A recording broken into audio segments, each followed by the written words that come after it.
Thank you guys for joining us for this conversation, and thank you guys for filling out this room. This is so exciting and awesome to see. We're going to talk about 2024 and the conventions. I had the opportunity to talk to RNC Chairwoman Rhonda McDaniel, and she said she wanted to be really intentional about 2024. That's why you guys are starting and ending your nomination process in Milwaukee. They're really driving home that Wisconsin is the state for next year. So let's start there. Why Milwaukee?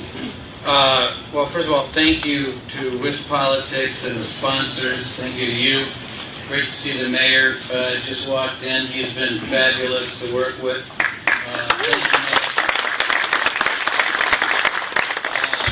I will say that one of the things that I think is important for everyone to keep in mind is that what Alex and I did on the host committee and what I'm doing now in the host committee, it's a 501c3 charity. People just don't put that together, which means it's not political, which means it's about promoting Milwaukee, it's about promoting Wisconsin, promoting small businesses, making sure that when you have delegations that come into the state of Wisconsin, that wealth of that, what should be around $200 million in an economic impact, is spread out among those businesses. Council President Perez, I think, is he here? There he is. He's here too, so I got to thank him as well. But in speaking of both the mayor and the president, that's one of the things that they talk to the RNC about, and they talk to us about, which is spreading that economic impact around. There are 56 delegations that come into Milwaukee, and I'll keep this quick, but when I was chairman of Wisconsin's party, and we went to St. Paul for the convention, we don't just go to the arena and go back to the hotel. Each state, hundreds of people in each state, have their own daily events. They're going to this club for lunch. They're going to this bowling alley for a party after the convention. They get on these buses here. So imagine you've got 56 delegations doing 56 different activities all day long. It's up to the host committee and partners at the RNC to make sure that those buses and those delegations are going to all these different places. Now back to the question. If the host committee and the RNC, host committee promoting in a bipartisan way the city and the state of Wisconsin, and the RNC, who is clearly partisan, they want to take advantage of having the convention in Milwaukee, and that's what they're doing, and your question is correct. If all those things are working correctly, having a convention in a host city absolutely makes a difference in whether or not you can win that state. Thank you for being here. So while the role of a host committee is charitable in its nature, the host committee in its partnership with the RNC can turn a purple state where only 20,000 people will decide who those electoral votes will go to. If you play your cards right in Milwaukee and in Wisconsin, the RNC can make a big difference. I firmly believe it made a big difference in Cleveland. I think it made a difference in Tampa. Some people will show you statistics that, well, it didn't really mean, it didn't get you where you wanted to go. But I think it's a matter of how do you do this job.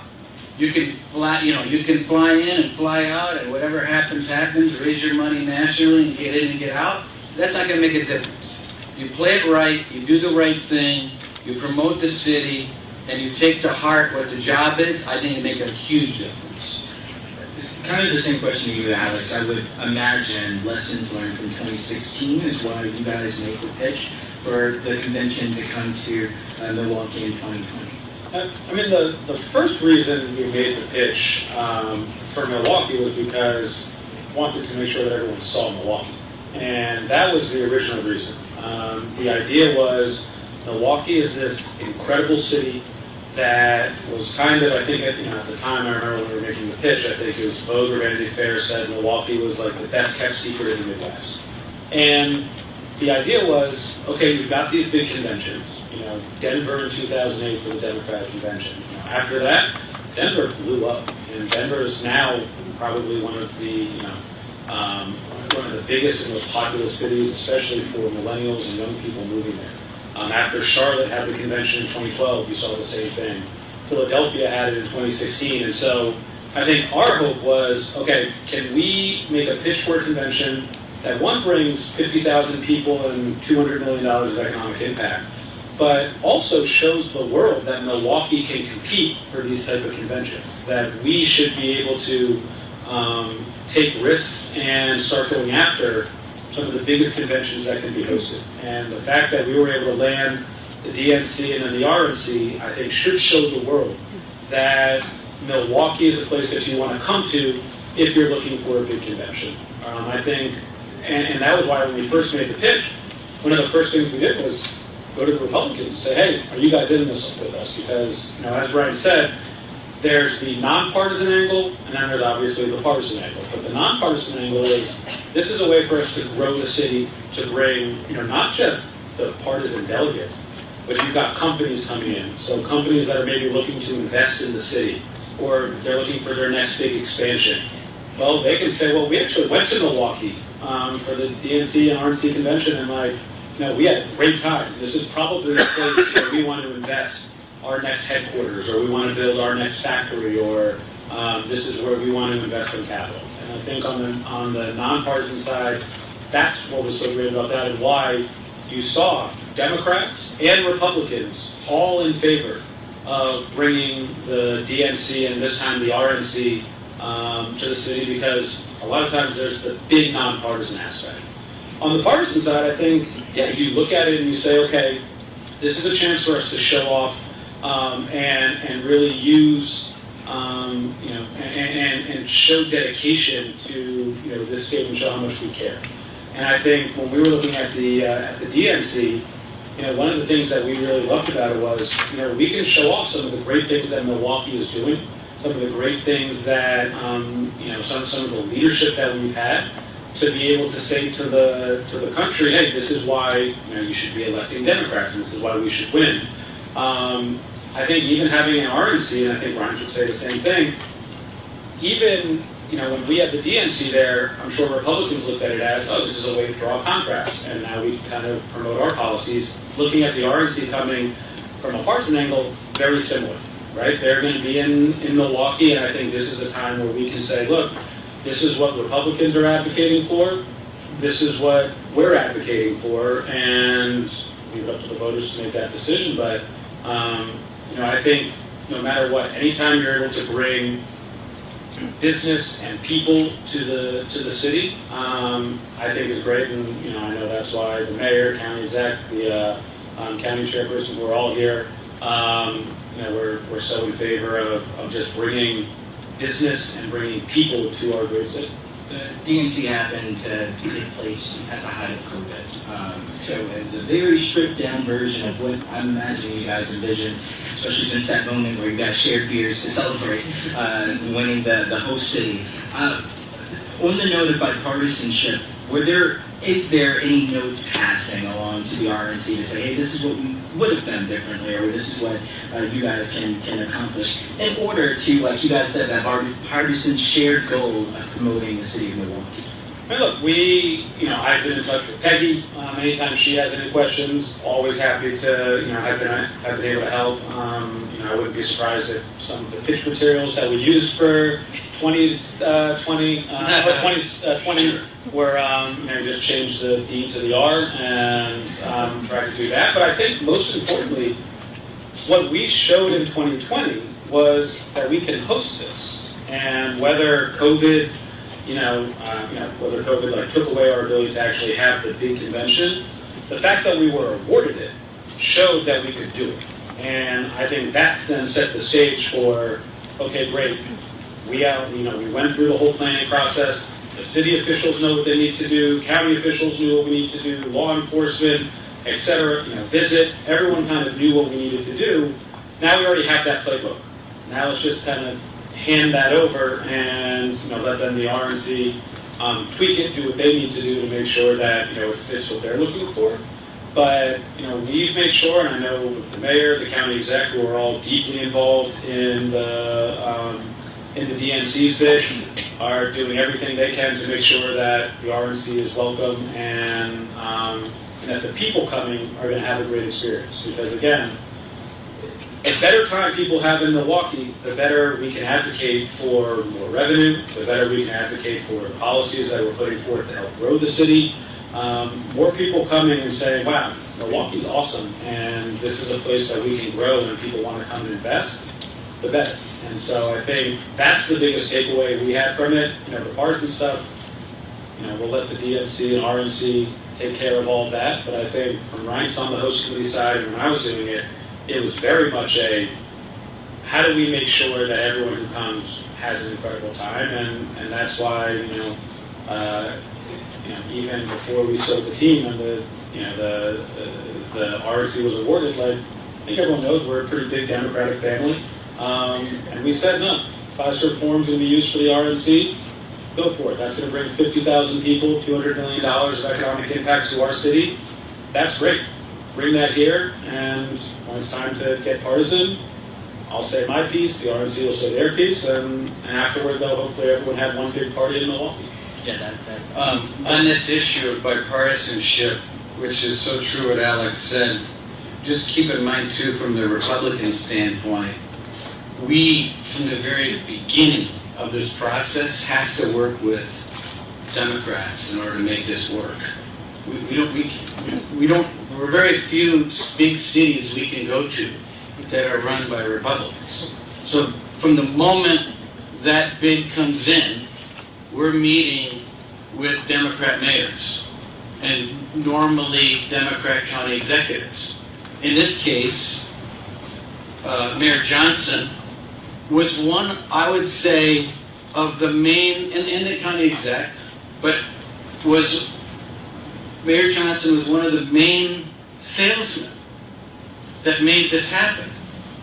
We had a dinner at Lake Park Bistro with many of the folks on the RNC, the voters, the people that are going to decide which city, and I have to say, the mayor blew them away.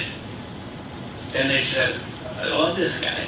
Now I'm hurting any future that he has in Wisconsin. We're keeping him as a Democrat. Right. But I would just say it's important to keep that in mind. It goes to the council, the city council that voted 13-0, and a few of you are here today. Thank you, President Perez.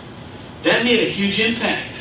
When the city council came in and they voted 13-0 to agree to have the Republican convention in Milwaukee, I know for a fact that the RNC, that moved the RNC a ton. Because remember, they were looking at Nashville. And, it was touch and go, where this was going to go. So the bipartisan nature of this is important. When the DNC and Alex and others were organizing the DNC, I still remember my managing partner, Michael Best, called me. They said, listen, we want to get involved in a DNC convention. We're downtown. Michael Best, for those who don't know, is a big, long-time Wisconsin firm. We want to get involved in a convention. I said, absolutely. Not only that, one of our great partners, Jose Oliveira, he was on the host committee itself. Our CEO of the host committee is Ted Kellner. He was the treasurer of the host committee for the DNC. And the great Peggy Williams, Republican, Democrat, WrestleMania, MMA, whatever it is, the aquarium. I think you had the aquarium convention there, a couple, whatever it was. It doesn't matter. She's going to put together the most unbelievable team and package that I got to see how Milwaukee presents itself on the national stage. And honestly, it's not because I'm up here. It was very impressive.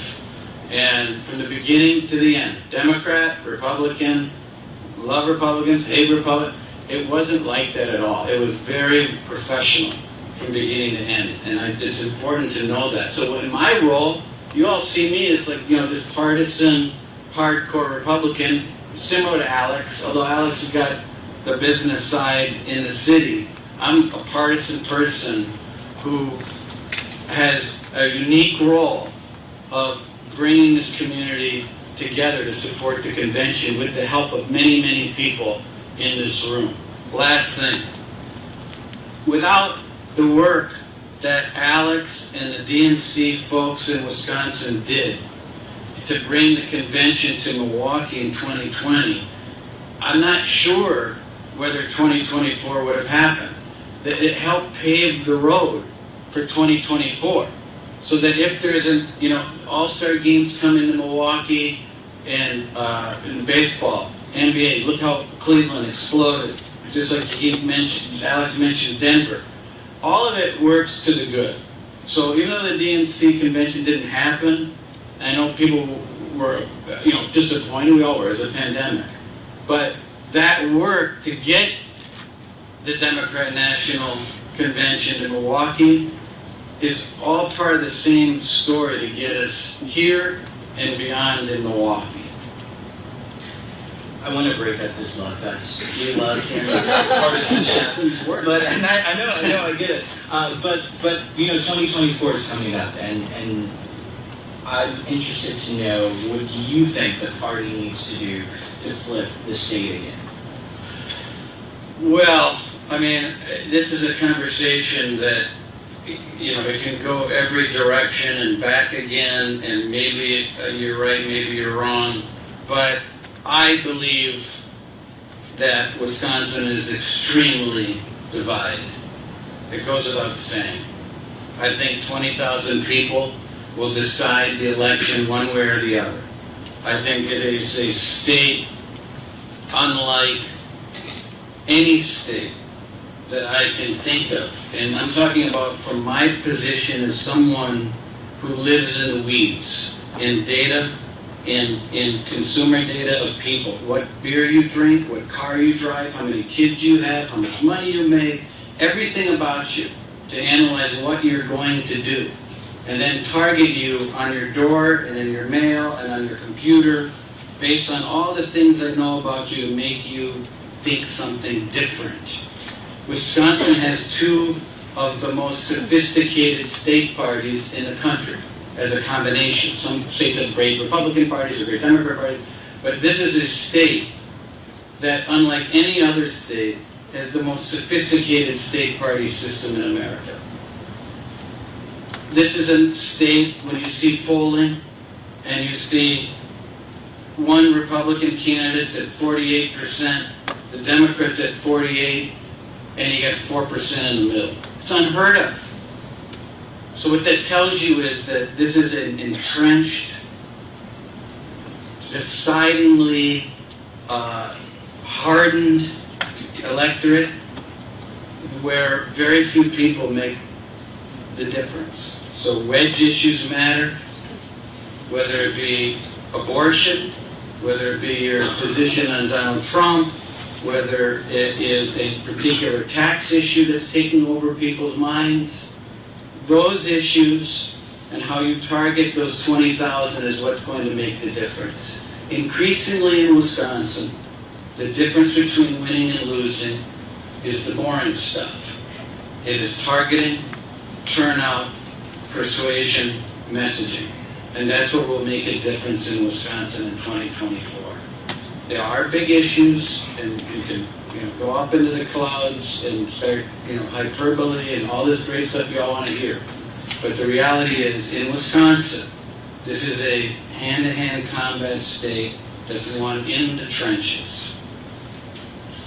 Yeah, I mean, I think, I look at it, I take a little bit of experience from when I just ran, and while I do think we are divided, I also think there's a lot more persuasion that can be done, and I think there's more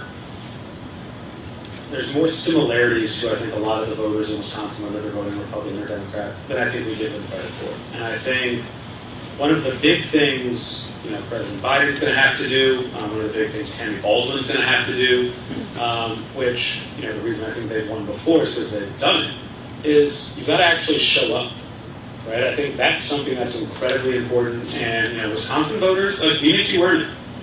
You don't get to just, throw a TV ad or, and not show up in the community. You have to build that relationship. You have to build that trust with the voters. And, when you look at, kind of the history of the last, 8+ years in Wisconsin, you've got a lot of Obama, Scott Walker, Tammy Baldwin, Donald Trump, Ron Johnson, Tony Evers voters out there. That's kind of crazy, right? If you think about it, because there's not a lot that, brings all of those different pieces together, right? But when you look at 2018, Tony Evers wins by 1, Tammy Baldwin wins by 10. That means there were a lot of people that voted for Scott Walker and Tammy Baldwin. And on the issues, you might think you couldn't be further apart than Scott Walker and Tammy Baldwin.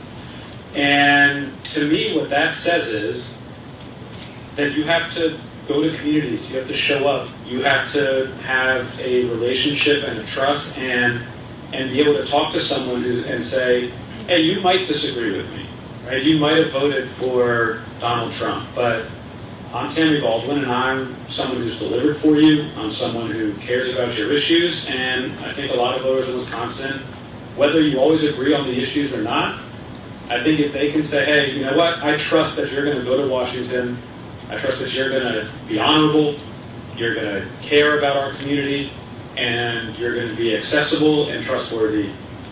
Even if we don't agree all the time, I can vote for you. And I think that's how, Tammy did it. Quite frankly, that's how Donald Trump did it in 2016. He showed up. And, that was a big deal. And people still talk about how, hey, Donald Trump came to my community. And while I don't agree with Donald Trump on almost anything, showing up matters. And that's a big part of politics, and I think sometimes is one of the things that we almost forget the most. It can be sometimes the most simple thing, but it's also the most important thing. Politics is, as Ryan said, it's hand-to-hand combat. It's relationship, and it's trying to build trust with the voters to say, hey, I'm here for you, and I'm going to do my best for you, and I'm going to deliver for you. And I think if we want to make sure that we keep Wisconsin blue, it's why Kamala Harris has already been out there. It's why Joe Biden's already been out there. Jamie Harrison, right? We're over more than a year out from the election, and they're already all coming to Wisconsin to show that they care, that they deliver for us, and that you give them 4 more years, or for Tammy 6, they'll continue to do that. And I think that's the way you're going to win, and that's the way I think you can get those. As Ryan said, the winning is going to come from the Baldwin-Trump vote. And can you get that person to be a Biden voter or not? And I think that's going to be where this race is won and lost. Yeah, so the senator calls it the Tammy Trump voters that she's trying to convert to Baldwin Biden voters. So we'll see what happens there. I think we're at that point where we can open it up to the audience for a Q&A. I'm looking for Jeff and him out front. All right. But I think there's a microphone. The most critical moment. Yeah, it's fine. We have a microphone at each table. If you have a question, just go for it. Good afternoon. First, Alec and Reince, thanks for being here. Good to see you again. Good to see you. I have to, as one of the old guys in the group, some call it experienced, I call it old. I love hearing what you're talking about. And I love hearing it because it relates to us back to the days where we actually could work together. And while we disagreed, we did it respectfully. And I think that that's drowned out today, right, by all the stuff that's out there. The comments about the county executive and the mayor remind us that this can happen, and it can happen successfully. What, in your estimations, do we need to do to continue the drumbeat of this, of working together and getting things done while still disagreeing at points, but you're getting things done? And that is, I think, something that the voters don't feel is happening on a regular basis. Well, I not to put the blame on the media, but I think if the media would make unity interesting, it might make people interested in unity, because division is pure profit. Dividing is what makes money. If someone wrote a book about here are the 10 horrible things done by the Republican Party and the chairman, and that book might sell. Or here's what happened in the White House in the first 6 months, and here's all the crazy stories. That book would sell.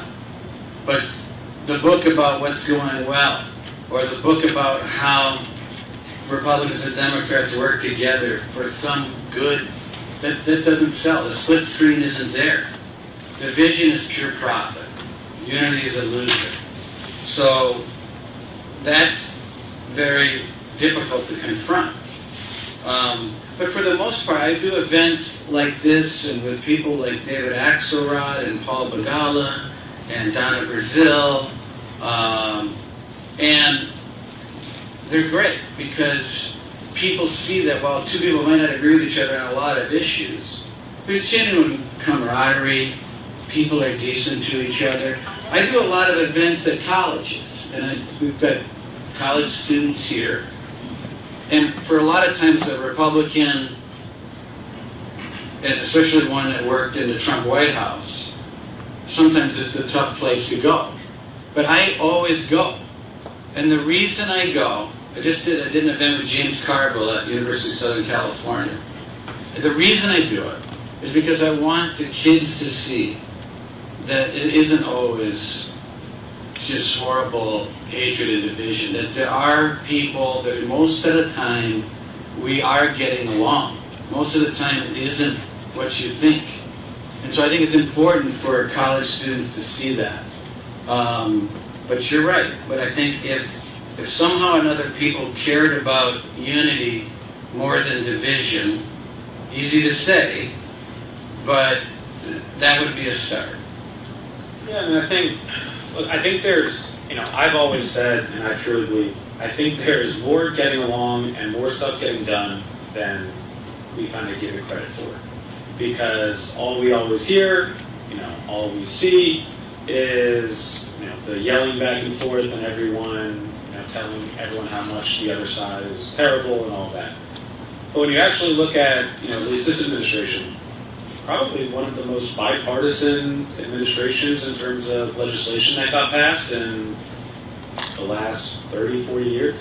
When you look at some of the stuff that just happened in Wisconsin on the state level, we hear a lot of the partisanship that happens, but the mayor, county executive, and the city and county just negotiated with the Republicans in the legislature on a historic shared revenue deal.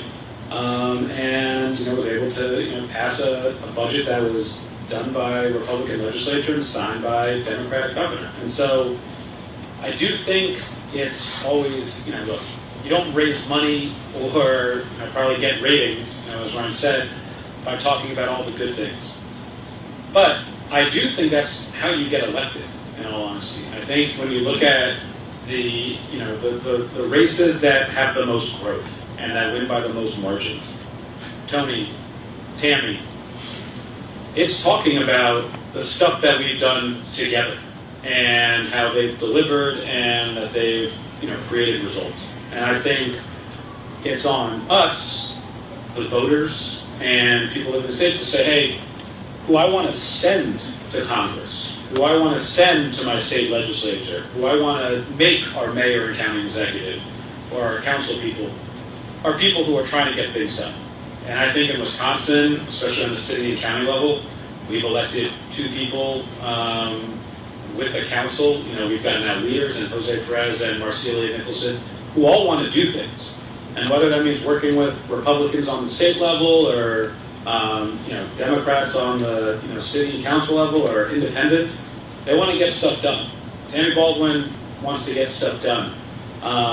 Joe Biden wants to get stuff done. And I think Tony Evers wants to get stuff done. So for me, my view is if we want more people in Congress getting along, if we want more people who are able to do stuff like this, you need to care about who you're voting for and who you're electing and saying, hey, these are the people I want representing me, because you get who you vote for or who you don't vote for.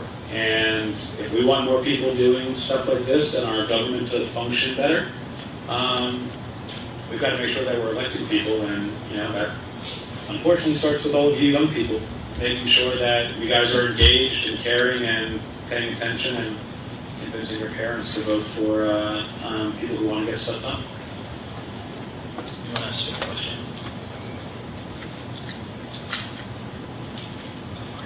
When I first heard, my name is Bill Frederick, that Milwaukee was going to try to get the Democratic National Convention, I said, huh? I think it's remarkable that in recent years, both through the efforts of the people up here, that both conventions have come, and that we as a community, whether it be Milwaukee or Wisconsin, have really put ourselves on the map. If 10 years ago I was told that the Democratic Convention would be in Milwaukee, and 4 years later the Republican Convention would be in Milwaukee, I would say I should check into the numbers. I think it's a remarkable statement about what leadership has made a difference for all of you. And the mayor had a choice. As you recall, the mayor was under some political pressure to say no to your convention, and he did. He did the right thing. So I think all of them are to be congratulated. I'm sorry to be so positive. That's fitting the theme, I think. Yeah. I mean, look, I think for a lot of people outside Milwaukee, it was a huge surprise that the Democrats, that the DNC was going to come to Milwaukee. I think for all of us in Milwaukee, it was about time. And that was kind of what we were trying to push, which was, hey guys, I know everyone, thinks Milwaukee is a suburb outside of Chicago. But our goal with the convention was to actually show that Chicago is a suburb outside of Milwaukee. And that's what we were hoping to show, right? And we're now starting to see it, right? The best player in all of basketball is in Milwaukee. And I remember very vividly the first time we went to play a game overseas. We played in London. And we were playing the Knicks, and we beat them by like 30 points. But everyone was rooting for the Knicks. Everyone was rooting for New York. 6 years later, we went to go play a game in Paris, and everyone was rooting for Milwaukee. Everyone has heard of Milwaukee. Everyone knew exactly where it was. That's what this convention, the DNC and the RNC, is able to do. And that is why I think for us, what was so important about this convention, and both of these are, the window it gives us, right? It's not just the 50,000 people, the $200 million. It's also all the media that's coming there, right? Even just for the Republican debate, we had podcasts, every media crew, filming, showing Milwaukee, and that's important. People hear about it and say, "Oh, that seems like a place I want to go." Right? You see it on an incredible summer day, and you're like, "That's a place I want to be. I want to go visit there. Maybe I want to go live there. Oh, now I visited. Oh, this is a place I might want to go to college. Now this is a place I want to live and raise my family." And that's how, it's not going to happen overnight. Milwaukee's not going to become the biggest city in the country overnight. But you give us 10, 15 years, we're going to be in that conversation. And I think getting the DNC and the RNC just shows that we can compete with any city. And it's not like we only beat out cities of that size. To get the RNC, we beat out Nashville, which is like the fastest growing city in the country. To get the DNC, we beat out Houston, Miami, New York, Atlanta, like not small cities. And that should show us and give us the confidence that we can go compete with all of them. And that doesn't mean we're going to win every time. But we got to show up and compete because we're going to win more often than not because we're better than all those other cities. Was that the strategy then, real quick, to have the DNC in Milwaukee suburb, Chicago? The strategy for the DNC was to say, hey, we can we can host this event. And, if we need to make sure that, we give also, that, and Chicago gets to get some of our splash, great, right? More than happy to have Chicago get a little bit of our splash, right? They can get some of, some of our excess. But the whole point of the convention was to say, hey, I know you've all heard of Chicago. It's time that you now heard of Milwaukee. And to be able to go somewhere and when someone says, where are you from? And you say Milwaukee, that they don't kind of look at you and, they go, oh, it's just outside, we're an hour from Chicago. What we want people to now start saying is, where are you from? I'm Chicago. Someone goes, huh? And they go, oh, I'm an hour from Milwaukee. Right? We already beat them in every sporting event. No offense, but we do. The next step is becoming a bigger city, and I think with now the leadership we have at the city and at the county level, I think we've got probably the best opportunity to do so that we've ever had. Another question from the audience.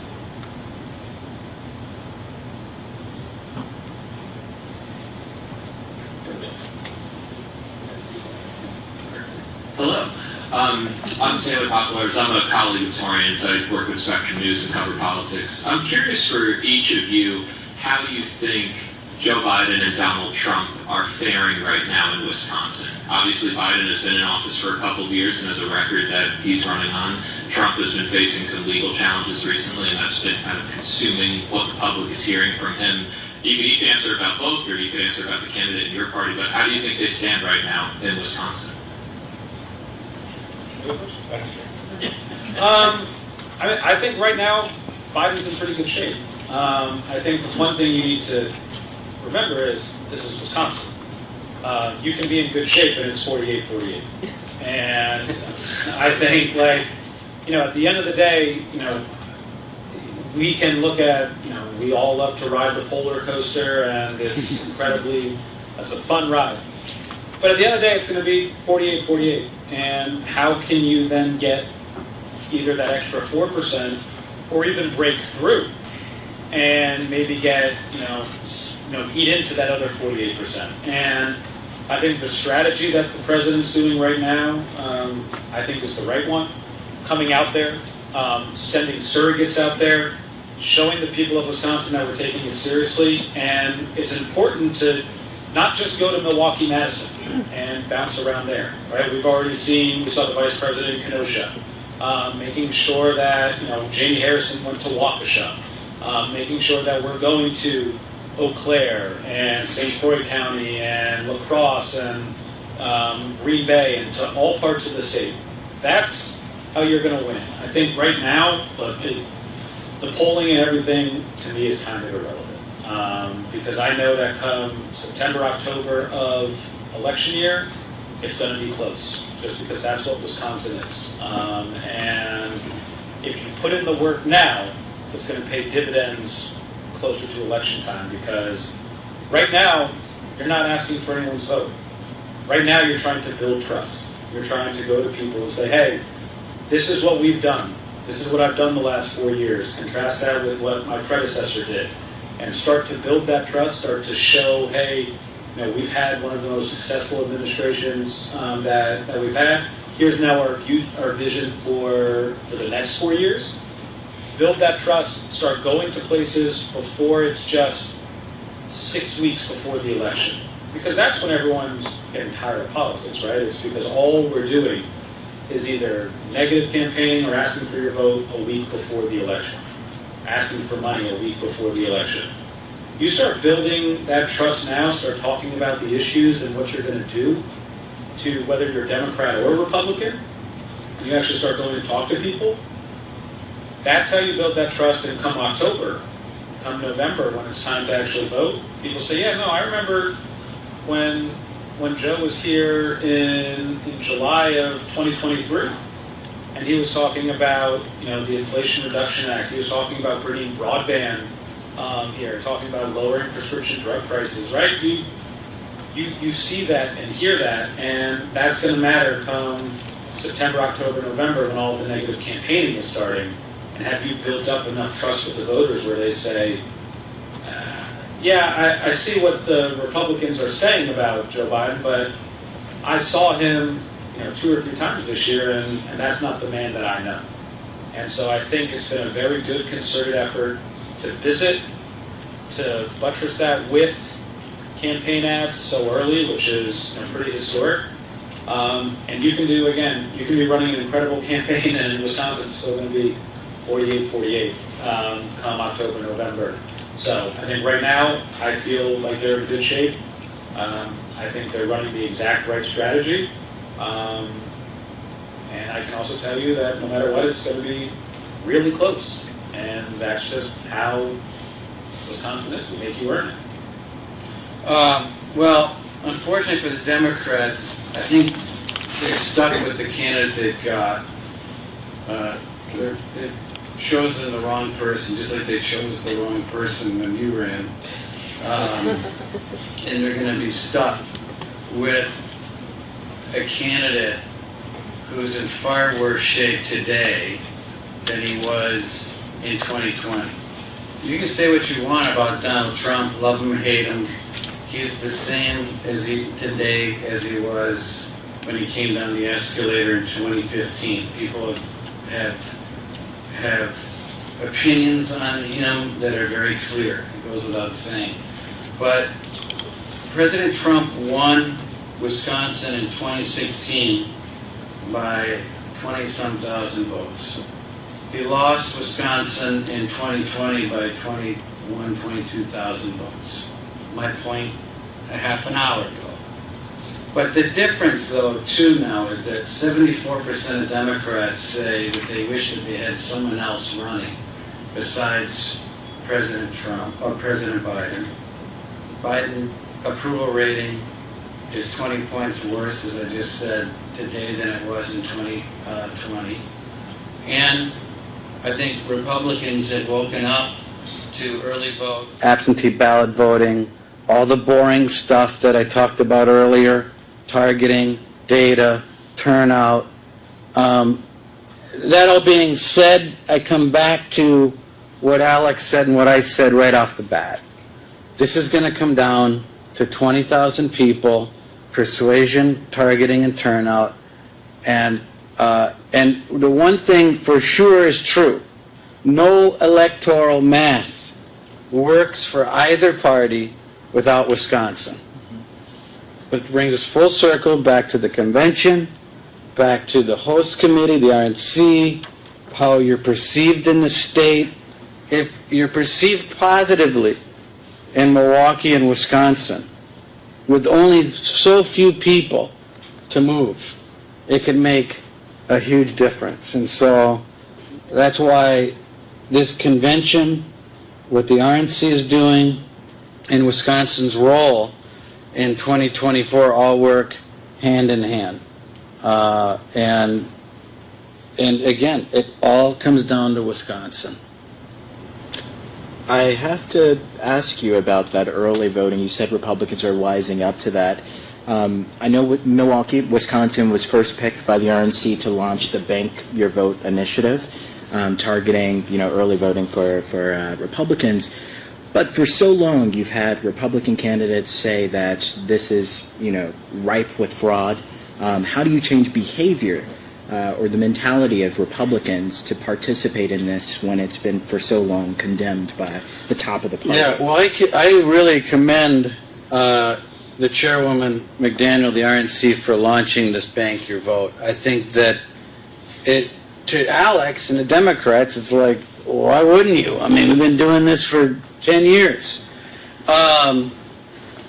Republicans have to stop whining and complaining about early vote and absentee ballot voting and just start doing it and get better at it. It's here to stay. People like it. They like the idea of voting early. They like voting from their home. And the Republicans have to adapt.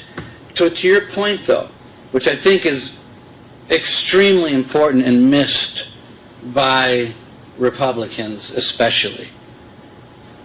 You can launch whatever initiatives you want, but if you don't spend the time, money, and energy in educating your voters, I'm talking about Republican voters now, about why they should vote early, why it's important to get the likely Republican voters out of the way so you can focus on the sometimes voters on election day.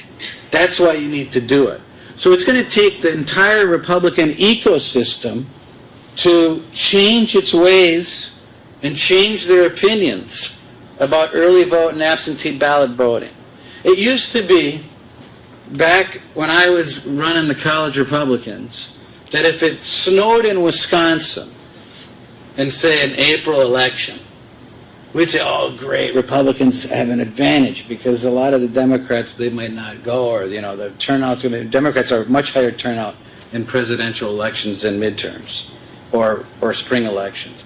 Now, if there's a snowstorm, the Democrats are like, oh, we got them because the Republicans all waited until Election Day.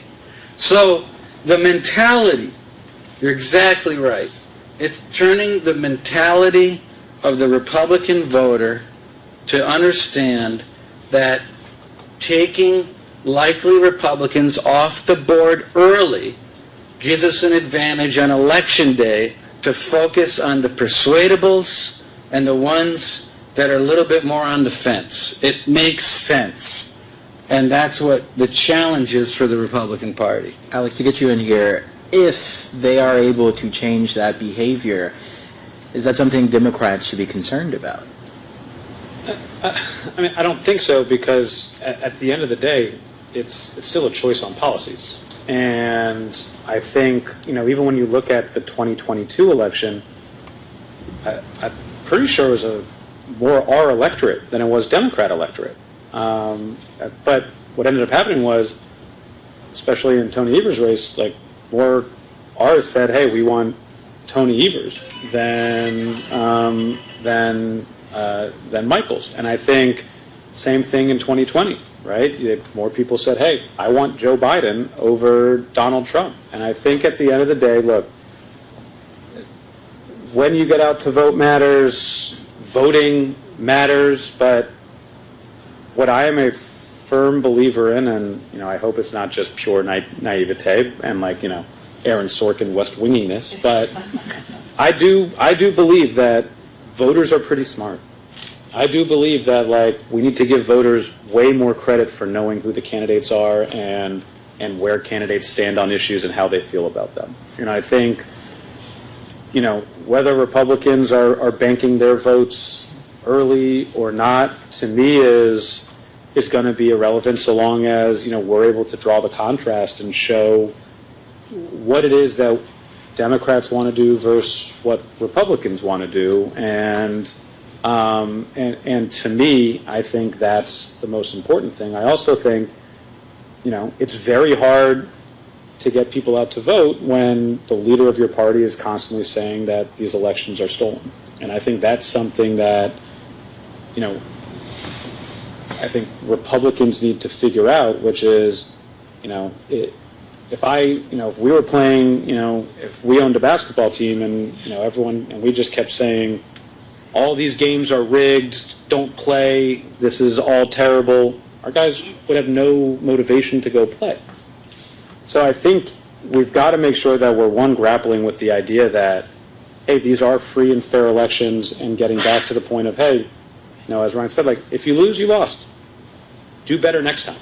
And I think that's something that we all need to, and especially some on the extremes, need to do a better job of just being like, hey, we all fought, we gave our best, we lost, time to turn around and do better the next time. And I view it as, at least over the last 6-8 years, if we're able to get our message out and really draw that contrast, I feel confident about our ability to win. Yeah. With that, I'll put a pin in this conversation. Like we all can agree on, the road to the White House runs through Wisconsin. But for now, I want to thank this panel for joining us. When we give them Yeah, let's turn over to Jeff Hayes to get some All right. Thank you. All right. Thank you, Torian. Thank you, Reince Priebus and Alex Lazary. Thank you to our sponsors, Michael Best Strategies, WPS Health Solutions, Xcel Energy, Marquette University and the West Aspen Center, and the University of Wisconsin. And the Wisconsin Alumni Association is a event series partner, of course. And want to thank the Milwaukee area elected officials who are here, Mr. Mayor, Mr. County Executive, Madam Council Chair, and the Council President. Thank you very much for attending. And remember MMAC's Milwaukee night. That's tonight, 5:30. If you have any questions, see Andrew Davis and he'll get you straight on it. All right, thanks everybody. We're going to have a fourth one of these sometime this fall, and just stay tuned to WisPolitics.com, and we'll get you back here to see a new program. So thanks very much, everybody, and we'll see you next time.